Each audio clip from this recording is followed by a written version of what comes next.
سب لوگ آئے، حضرت علی بھی تھے، تو بادام کھا رہے تھے تو چبایا نہیں جاتا تھا. حضرت علی علی ہیں. ایک نوجوان کی دعوت میں ہے تو اس نے پوچھا بابا کون ہے؟ نے کہا جناب علی ہیں. تو گھورنے لگا حضرت علی کو. حضرت علی شیر خدا کہنے لگا بیٹے ہو کاکا ادھر آ، قریب آ جا. قریب آ گیا، ماننے لگے پوچھ کیا پوچھنا چاہتا ہے؟ ڈر گیا، کہنے لگا حضور کچھ بھی نہیں. فرمایا نہ گھبرا، پوچھ کیا پوچھنا چاہتا ہے، پوچھ. کہنے لگا حضور کچھ بھی نہیں. فرمانے لگے تو بتائے گا کہ میں بتاؤں جو تو پوچھنا چاہتا تھا؟ حضرت علی تو جناب علی ہے نا. جبریل امین آ گئے انسانی شکل میں، حضرت علی کے سامنے کھڑے ہو کے کہنے لگے علی بتائیے جبریل کدھر ہے؟ سامنے کھڑے انسانی شکل میں، بدل کے چہرہ. تو حضرت علی نے اوپر دیکھا، نیچے دیکھا، دائیں بائیں، آگے پیچھے. کہنے لگے بھائی حضرت جبریل نہ تو 7 آسمانوں میں ہے، نہ 7 زمینوں میں ہے، نہ مشرقوں میں ہے، نہ مغربوں میں، نہ شمال اور جنوب میں ہے. کہنے لگے یا تو جبریل ہے یا میں جبریل ہوں، دونوں میں سے ایک. تو حضرت جبریل کہنے لگے آپ تو ولی ہیں، جبریل تو میں ہی ہوں. اتنا بڑا آدمی. وہ نوجوان سے کہنے لگے تو بتائے گا کہ، بولیے بولیے تو بتاتا ہے کہ؟ تو کہنے لگا جی آپ ہی بتا دیں. تو حضرت علی فرمانے لگے تو یہ کہہ رہا تھا، سوچ رہا تھا دل میں کہ علی سے بادام تو چبایا نہیں جاتا، تو خیبر کا قلعہ کیسے اکھیڑ دیا تھا؟ یہی سوچ رہا تھا نا تو، کہ بادام تو چبایا نہیں جاتا تو خیبر کا قلعہ کیسے اکھیڑ دیا؟ تو حضرت علی شیر خدا نا یہ بات اس نے جب کہا جی حضور بات تو آپ کی ٹھیک ہے، سوچ میں یہی رہا تھا. تو آپ فرمانے لگے کوئی خیبر ہے تو مجھے بتا، میں ابھی بھی توڑنے کو تیار ہوں. خیبر ہے تو بتا.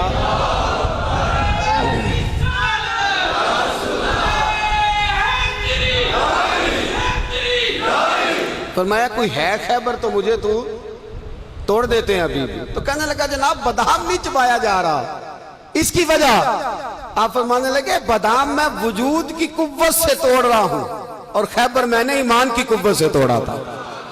وہ میرے دیواریں ہلتی رہتی ہیں اور در کانپ جاتا ہے. علی کا نام سن کے اب بھی خیبر کانپ جاتا ہے. فرمایا خیبر میں نے کس قوت سے توڑا تھا؟ بولے بولے ہے نا قوت ایمان میں. فرمایا خیبر میں نے، قوت ہے ایمان میں. روزہ رکھے آجے، بولتے کیوں نہیں؟ حالے آن دے قوت مینو اشارے دے دے ہلکے ہلکے. ایمان میں قوت ہے نا، بولے پھر اللہ جزائے خیر دے.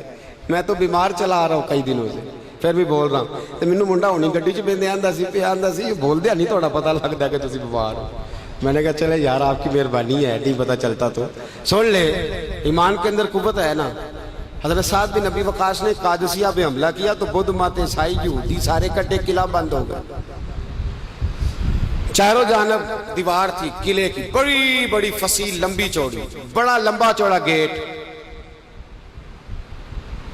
باہر نہیں نکلتے، باہر نکلے تو جنگ ہونا. ایک علاقہ تھا وہ قلعہ بند ہو گیا. حضرت سعد بن ابی وقاص نے انتظار کیا، وہ باہر نہیں نکلتے. انہوں نے پہلے سے پلاننگ کی تھی، کوئی مہینے کا راشن لے کے وہ اندر چلے گئے. جناب سعد بن ابی وقاص کہنے لگے بھئی اب یہ دیوار تو گرانی پڑے گی. یہ دیوار جی کیسے؟ فرمانے لگے ایمان کی قوت سے. آپ نے نا انسانوں کی 4 دیواری بنائی، اس دیوار کے گرد صحابی کھڑے کیے. توجہ میری طرف رکھیے گا. یوں چاروں جانب صحابہ کھڑے ہو گئے. جب صحابہ کھڑے ہوئے چاروں کونوں میں، اب یہودی، بدھ مت، عیسائی تینوں اندر ہیں. حضرت سعد بن ابی وقاص نے کہا چلو بھئی ایمان کی قوت سے بولو. صحابہ بولے لا الہ لا الہ، خودی کا سر نہا لا الہ الا اللہ، خودی کا تیغ فسا لا الہ الا اللہ، خودی کا تیغ فسا لا الہ الا اللہ. اگرچہ بت ہیں جماعت کی آستینوں میں، مجھے ہے حکم ازاں لا الہ الا اللہ. وہ 3-4 دفعہ کلمہ پڑھا تو دیواریں ہلنے لگی، کانپنے لگی. انہوں نے توڑے دروازے، باہر آ گئے. کہنے لگے کیا ہوا؟ حضرت سعد بن ابی وقاص کہنے لگے کافرو، بے ایمانو، ابھی تو ہم نے ایمان کا پہلا کلمہ بھی آدھا پڑھا ہے.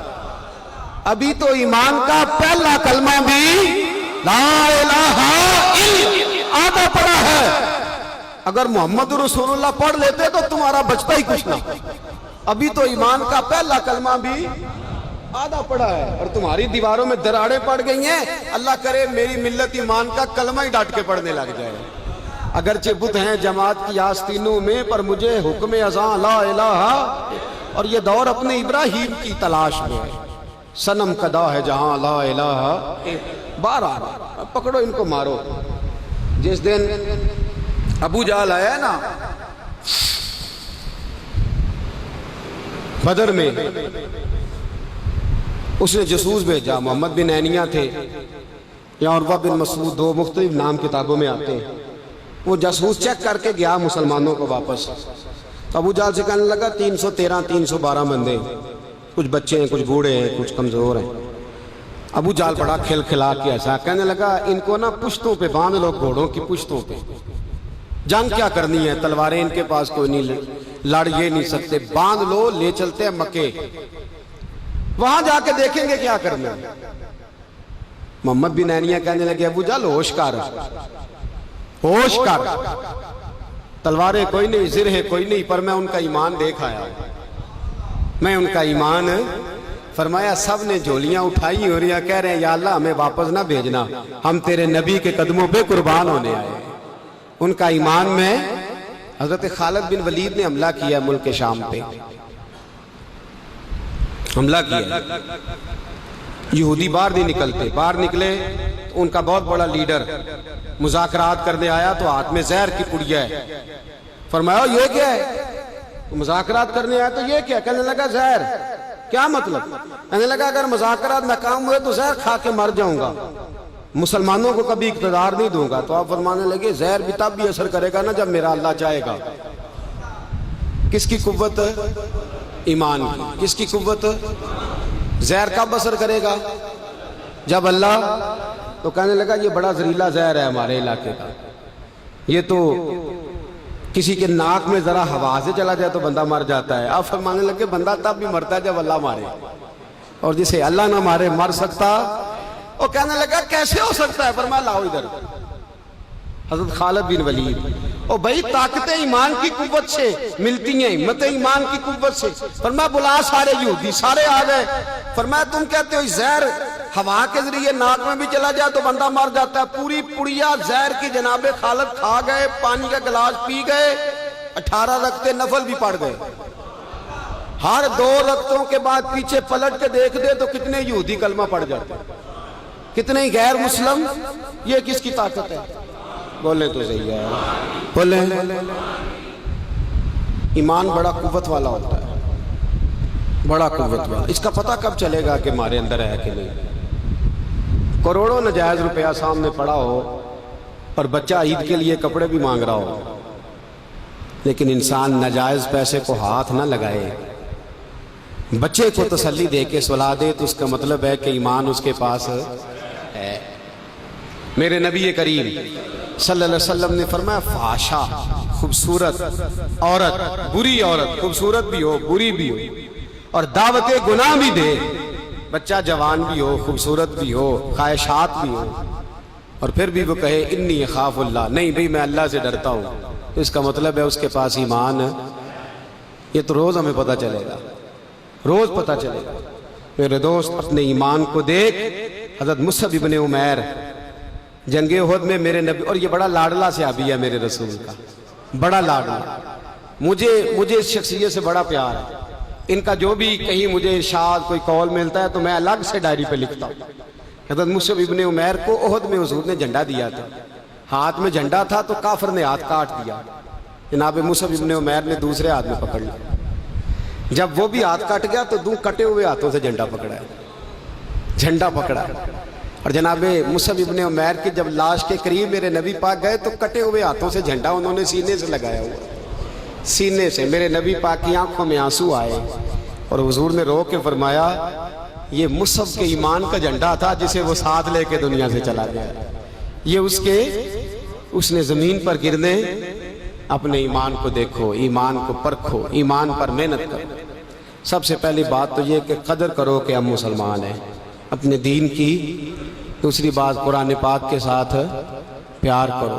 تیسری بات شہادت کی آرزو. چوتھی بات ایمان کو مضبوط کرو، ایمان کو بولیے ایمان کو۔ اللہ فرماتا ہے تم ایماندار رہنا، میں تمہارے ساتھ رہوں گا۔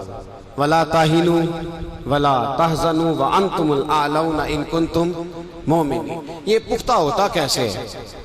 اقبال کہتے ہیں ایسے لوگوں کے پاس بیٹھا کر جو تیرا ایمان پختہ کر دے، ایسے لوگوں کی سنگت میں رہا کر جو تیرے ایمان کو، کہتے ہیں وہی ہے تیرے زمانے کا امام برحق، وہی ہے تیرے زمانے کا امام برحق جو تجھے حاضر و موجود سے بیزار کرے اور موت کی شکل میں دکھلا کے تجھے جلوہ دوست زندگی تیرے لیے اور بھی دشوار کرے، اپنے اوپر مشقت کرے۔